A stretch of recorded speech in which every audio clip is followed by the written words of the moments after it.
Kayyum hakkında şimdi Zeydan başa geldikten sonra bir suçu olsaydı kayyum atayabilirdiler. Derdik ki göreve geldikten sonra bir suç işledi ki kayyum atadığında. Ama bu adam daha aday olmadan sen bu adamı araştırdın. Ne yapmış, nereye gitmiş, nereden gelmiş hepsini onayladın. Bu adamın başkan olmasına onay verdin. Bu adam başkan olduktan sonra sen bu videoyu çıkarıp yok böyle yapmış böyle yapmış derken alırsan bu milletin iradesine gasptır yani. Sonuçta bu adamın neler yaptığını biliyordun. Hani belki çocukluğundan bu yana kadar tüm sülalesini de araştırmışsındır. Buna göre onay verdin. Adam başa geldi. Başa geldikten sonra vay sen böyle yapmışsın, vay sen böyle yapmışsın baştan aldın. Hani bu bence milletin iradesine gasptır. Hani bu çok yanlış bir şeydir. Adamın hiçbir suçu yokken el koymak bu haksızlıktır. Milletin iradesine gasptır. Barışa vurulan bir darbedir bence. Yani barış olmasını isteseydiler böyle yapmazdılar. Geçen seneleri andırıyor yine bir hükümetin bir şeyi olabilir, bir oyunu olabilir. Önümüzdeki yıllarda da böyle bir barış süreci oldu ama barış sürecini yine kendileri bozdular. Kendileri işi bozdular. Yine aynı şeyi yapmaya çalışıyorlar bence. Barış sürecini etkileyip barış sürecini yok edip tekrar Kürtler barış süreci olmasını istemedi demek istiyorlar. Yani barış sürecini etkilemeye çalışıyorlar ve bu suçu bize atacaklar tekrar. Barış sürecini biz bozmuş gibi görüneceğiz ortalıkta ama halbuki biz barış sürecini çok istiyoruz. Bir olmamız, desteklememiz lazım birbirimizi. Yani sadece Kürt halkı değil bence bunu hani Türk kardeşlerimiz de Lazı da Çerkezi de bizi desteklemeleri lazım. Bugün onlar da oy vermişler. Onların oy verdiği birine kayyum atanırsa kabul ederler mi? Yok yere hani suçsuz bir yere kayyum atansa onlar da kabul etmez. Herhalde onlar da böyle isyanlar çıkarırlar. Hani biz de hakkımızı istiyoruz. Biz devlete karşı hiçbir şeyimiz yok. Biz sadece oy verdik, oyumuzun karşılığını istiyoruz. Eğer böyle olacaksa o zaman oy kullanmayalım. Van'a her sene kendileri atasınlar. Bizim oy kullanmamız bir işe yaramıyor. Bizim irademizi yok sayıyorlar. O zaman biz de oy kullanmayalım. Kullanırsak da o zaman bıraktığımız kişiyi bıraksınlar. Yani suçsuz yere el koymasınlar. Biz direnişimizi sürdürmeliyiz ama kendi şehrimize zarar vermeden, halkımıza zarar vermeden. Çünkü şehir bizim şehrimiz. Yine yapacak olan da biziz. Yıkan da biziz ama yapan da biziz. O yüzden şehrimize zarar vermeden, vatandaşlarımıza zarar vermeden hakkımızı en doğal şekilde isteyeceğiz. Bunun için de her şeyi yapacağız.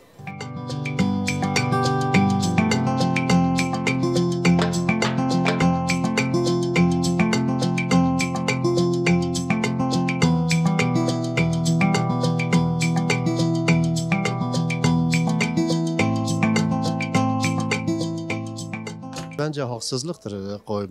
Çünkü milletin kendi seçtiği iradesidir. Yani kendi başkanını seçen bir şehiriz. Biz barış sürecini beklerken bir de birdenbire bu kayyumlar falan olmuyor yani. Biz karşıyız. Zulüm yapıyorlar, dövüyorlar, cezaevine koyuyorlar, sürüklüyorlar, gaz bombası. Yani burası şeyden beter oldu, Filistin'e beter olmuş. Yani hiç televizyona da vermiyorlar. Niye vermiyorlar abi? Niye Filistin'e bir şey oldu mu herkes dünya ayağa kalkıyor? Niye Van'ı vermiyorlar abi? Bu haksızlıktır. Yani bizim kendi seçtiğimiz başkandır abi. Yani bugün de olsa yarın da olsa biz sürekli kendi şeyimizi seçeceğiz. Kendi başkanımızı biz seçiyoruz, onlar değil. Ya bu haksızlıktır. Ya bu bir darbedir abi. Bu kayyum darbedir. Devam edecek direnç, ben öyle tahmin ediyorum. Asla vermezler. Ben eminim. Çünkü Van bizimdir, biz kimseye vermeyiz. Zorla güzellik mi olur? Bir barış süreci diyorlar, ertesi gün kayyum atıyorlar. Böyle bir saçmalık olmaz ki. Olmaz abi, bence yani mücadele ediyorlar, devam ediyor. Bu bile bitmez, vermeyecekler, asla vermezler. Yani devam ediyorlar, siz de biliyorsunuz. Ne televizyona veriyorlar, ne bir şey veriyor. Filistin'de bir şey olursa hemen tüm medyalar yayılıyor. Ama kaç gündür biliyorsun mücadele ediyorlar vermemek için.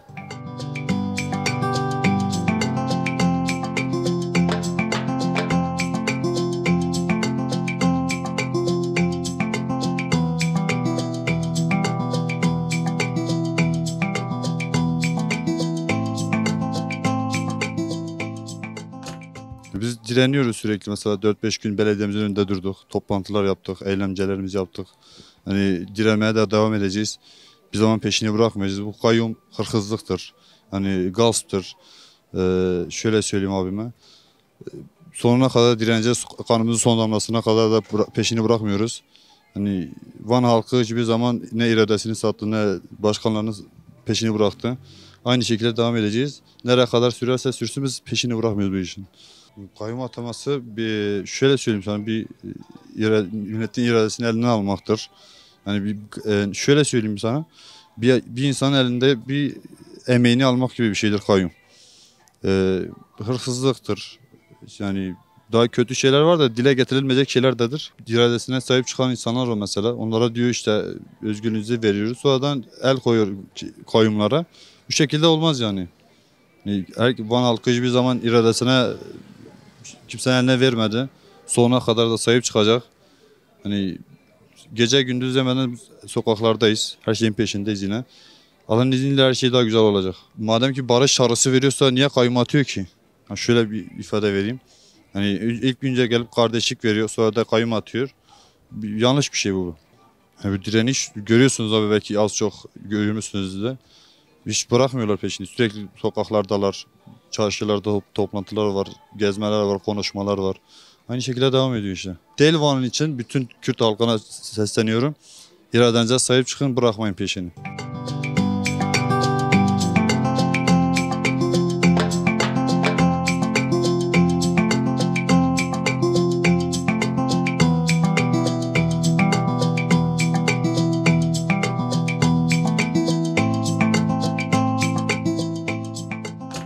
Yani Van'a kayyum atılmasını bence uygun görmüyorum ben. Yani sonuçta bu halkın oyuna gelmiş bir belediye başkanıdır. Hani barış sürecine gelirsek de hani barıştan yanayız. Bu çözümün güzel gitmesini istiyoruz. Hani inşallah en güzel yerlere de geliriz bu barış sürecinden. Yani bunu en düşen büyükler milletvekilleridir. Üzerine düşenlerin gerekenini yapmaları lazım. Yani barış istiyoruz. Yani amacı şu an bilemiyoruz. Yani farklı amaçları var AK Parti'nin. Yani halk olarak uygun görmüyoruz bu kayyum şeylerini. Yani sonuçta halkların oylarıyla gelmiş belediye başkanı. Yani hakkıyla kazansaydı AK Parti bir şey demezdik. Ama haksız yere kayyum atılıyorsa bunu kabul edemiyoruz biz bunu halk olarak. Gasp olarak görüyorum ben şahsen. Gasp ediyorum. Halkın şeyleriyle oynuyor. Düşünceleriyle, vicdanlarıyla oynuyor. Hani uygun görmüyorum. Ters bir şeydir bana göre. Daha da direnmesi lazım bence. Hani mesela sokağa, parklara zarar verilmeden yani protesto etmeleri lazım. Güzel bir şekilde, güzel bir durumda edebilir yani.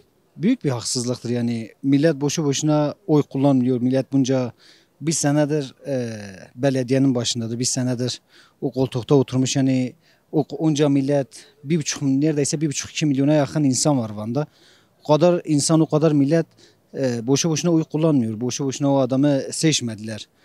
Kalkıp da bir sene sonra adamı koltuğundan kaldırıp haksızlık yapması hiç bir şey görmüyoruz. Yani bunu herkes böyle düşünüyor. Tek ben düşünmüyorum yani. Haksızlıktır yani. Gasp olarak herkes bunu böyle düşünüyor yani. Söyleyeceğimiz, artık düşüneceğimiz bir şey bulamıyoruz yani. Ha. Yani neyi düşünsek, elimizi neye atsak elimizde kalıyor, öyle söyleyelim. Hepimiz de aynıyız yani. Kürt halkına mesela bu sürekli hani hep kayyum sürekli hep doğuya yöneliyor. Van olsun, Batman olsun, Mardin olsun sürekli hep doğuya yöneliyorlar. Niye farklı şehirlere dağıtsınlar, niye farklı yerlere atmıyorlar? Sürekli hep madem bunun bir suçu var, bunu bir sene sonra kalkıp da şeye atması gerekmiyor. Kayyum atmasına gerekmiyor. Hani adamın suçu varsa atmayın. Belediye başkanı yapmayın. Direktmen hak kiminse başında dursundur. İstiyoruz ki yani hepimiz de barış görelim, hepimiz de huzur içinde görelim. Millet hakkını savunarak ancak bu direniş böyle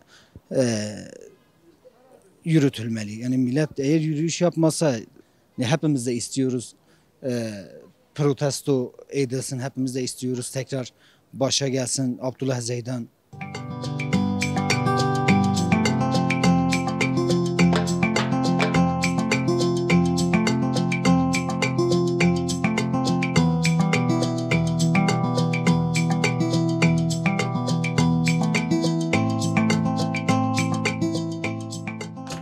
Bence bu baskı yani böyle bir süre boyunca bile devam edecek. Yani çünkü biz Türkiye'nin siyaseti şu anda nereye gideceğiz, ne olacak onu tam bir kestiremiyoruz. Yani çünkü bizim Türkiye'deki siyaset yani demokratik olarak hiçbir zaman halkın şeyine bakılmıyor. Yani bir görüşüne, bir şeyine, idaresine bakılmıyor. Sadece kendi sistemleri kuruluyor. O sistemlere öyle bakılıyor. Yani şu anda biz hiçbir şey kestiremiyoruz. Sadece elimizde gelen tek şey bekleyeceğiz ve bakacağız. Başka bir şey de yapamıyoruz maalesef. Gençler bu konuda bilinçlenmesi lazım. Özellikle kendi idarelerine sahip çıkması lazım. Yani bir dayanışma olması lazım. Zaten öyle olunca artık başa çıkabiliyorsa başka bir şekilde bunun bu yolu yok bence. Yani barış süreci kendine bile, yani bunu kendine barış süreci olarak görüyor. Yani bu kayyum ataması olursa ya da başka bir şey bunların kendine barış olarak görüyor. Yani çünkü bunun barış görüşü farklı yani. Demek istediğim bu yani. Çünkü mesela bizim barışımız yani kendi belediyemiz başkanı olması lazım, kendi şeyimiz olması lazım. Normalde barış öyle olması lazım.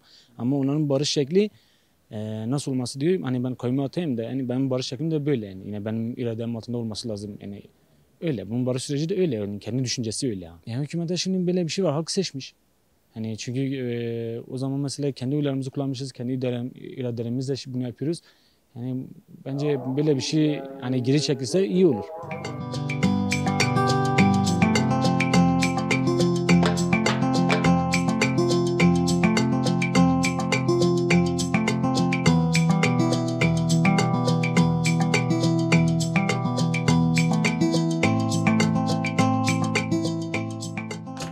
Kayyum bence yani halkın iradesine karşı çok sert bir şeydir hocam. Yani halkın seçtiği bir parti üyesi olduğu için yani kendim de verdiğim bir oyu biri olduğu için Abdullah Zeydan'a karşı yani gerçekten saçmalıktır bu. Yani halk olarak kabul etmiyoruz bunu. Yani bize yani karşıdır. Bize hakkımız olarak irade kabul etmiyoruz. Politika olarak saçma bir politikası var. AKP'yi şey yapmıyoruz. Zaten yıllarca da aynı şeyi oynatıyorlar. Yani gereksiz bir parti olduğu için de devlet yani boş bir şey olduğu için kabul etmiyoruz yani AK Parti. Yani oyumuz zaten DEM Parti'yedir. AK Parti kabul etmiyoruz. Yani halkımızı iradeye davet ediyorum. DEM Parti'ye sahip çıkmalıyız. Sonuçta o da bizim milletçimiz ve millet olarak DEM Parti seçmeliyiz ve halkımıza iradeye çağırıyoruz. Bence hepsi ayağa kalkması gerekiyor. Diyarbakır, Ahmet, hiç fark etmez. Tüm Kürt illerinde ayağa kalkmaları gerekiyor. Öncelikle çünkü Van'ı yalnız bırakırlarsa hani hep olacak şeydir. Bence tüm Türkiye ayağa kalkması gerek. Bu kayyumdan dolayı.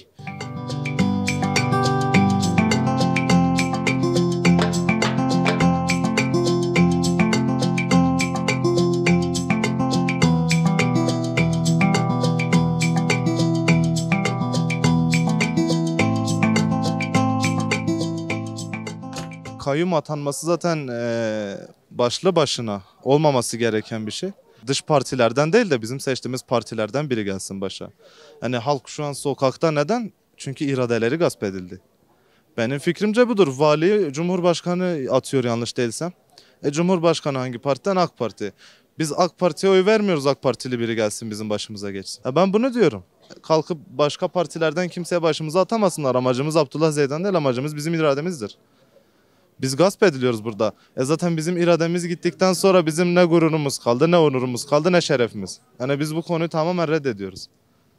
Bizim başımızda olan biri, bizim seçtiğimiz biri gelsin bizim başımıza geçsin, başkası geçmesin. Biz Van halkı olarak bunu dillendirmeye çalışıyoruz. Van'da bir kere Abdullah Zeydan'ı bir daha kayyum atadılar, başa geçirdik tekrar. Bir daha yapmalarının amacını bilmiyorum. Özellikle bir şeyler yapmaya çalışıyorlar.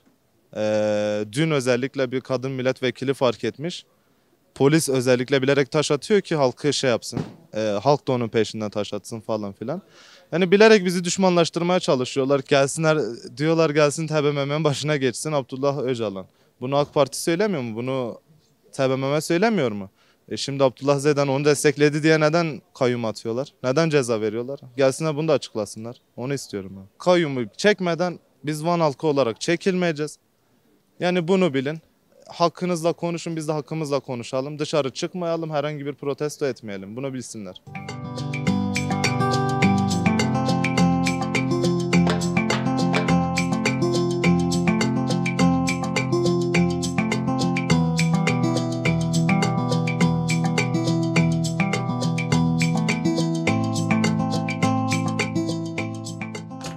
Halkın iradesine yapılan bir darbedir. Çünkü halkın seçtiği belediye başkanını devlet bazı gerekçeler göstererek tekrardan vali kayyum olarak atadı. Bu yanlış bir şey. Bu yani anayasada da böyle bir şey yok. Bugüne kadar Türkiye Cumhuriyeti'nde de böyle bir şey geçmişte yaşanmamış. Tabii bu 22-23 yıllık bir iktidardan sonra Böyle şeyler görmeye başladık ve böyle şeyler de devam edecek. Yani farkındaysanız Bahçeli çıkıp diyor ki, diyor biz bir barış yapalım, mecliste Abdullah Öcalan'ı getirip konuşturalım. Bunu demesi işte ne kadar pekişiyor kendisiyle. Bunu niye birebir Cumhurbaşkanı Erdoğan söylemiyor da, bütün yetkilerini elinde toplayan bir adam söylemiyor da Bahçeli söylüyor. Çünkü yarın öbür gün oluşacağı herhangi bir sorun peş çekerse, herhangi bir sorun oluşursa bunu Erdoğan birebir yani boynunda, gerdanında tutmak istemiyor. Yine bir sıkıntı çıkarsa ne diyecek, işte bunu Bahçeli yaptı. Bahçeli bize tavsiye etti. Onun için pek olumlu şeyler sonuçlanmayacak. Kürt halkı gördüğünüz gibi burada arkadaş kim konuşuyorsa tık tutup götürüp dövüp geri getiriyorlar. Şu an 200 kişiye yakın gözaltı vardı. Herhalde bir 20 kişi tutuklandı. Şu an toplam yanılmıyorsam bir 150 kişi falan tahliye edildi. Yani kimse konuşamıyor. Kimsenin özgür bir iradesi kalmamış. Kimsenin fikri kalmamış. Devlet nezdinde yani bana göre tabii yani Kürtlerin hiçbir düşüncesi, hiçbir fikri onlar için bir önemi yok. Kürtler Mezopotamya döneminden beri yani hiçbir devlete baş eğmemiştir. Hiç asimle olan var. Hiç kimsenin etkisi altında, tesiri altında kalmamıştır ve hiçbir zaman da kalmayacaktır. Yani halkın seçtiği insanlara karşı saygı duymasını istiyorum. Nasıl saygı duymasını istiyorum? Bugün ben sizi seçtiysem, iktidara geldiysem nasıl? Mesela Cumhurbaşkanı %51 oyla şu an oradaysa, millet tamam tek yetki Cumhurbaşkanı'nda olduğu gibi herkes ona saygı duyuyorsa, onların da bizim seçtiğimiz insanlara karşı saygı duymasını istiyoruz.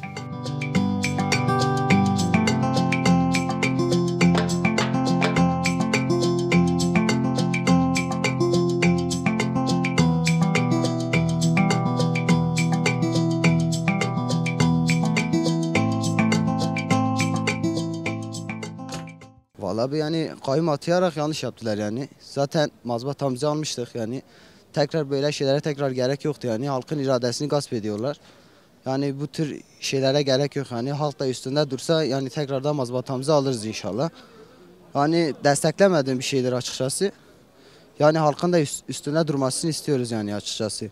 Yani halkın iradesini gasp ediyorlar. Bir genç olarak hem de hiç tasvip etmediğim şeylerdir kayyum falan abi yani. Yani yanlıştır abi yani ya. Yapmamaları lazım. Yani zaten kendi emeğimizle, kendi şeyimizle almışız yani bunu.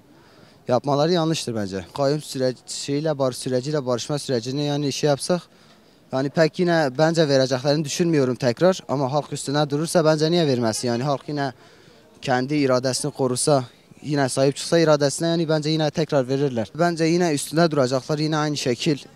Yine yani çevreye falan zarar vermeden yine protestolar, yürüyüşler falan yapılacak. Yani yine buna karşı çıkacağız. Yani bu şekilde güzel bir şekilde yine mazbatamızı almayı düşünüyoruz inşallah.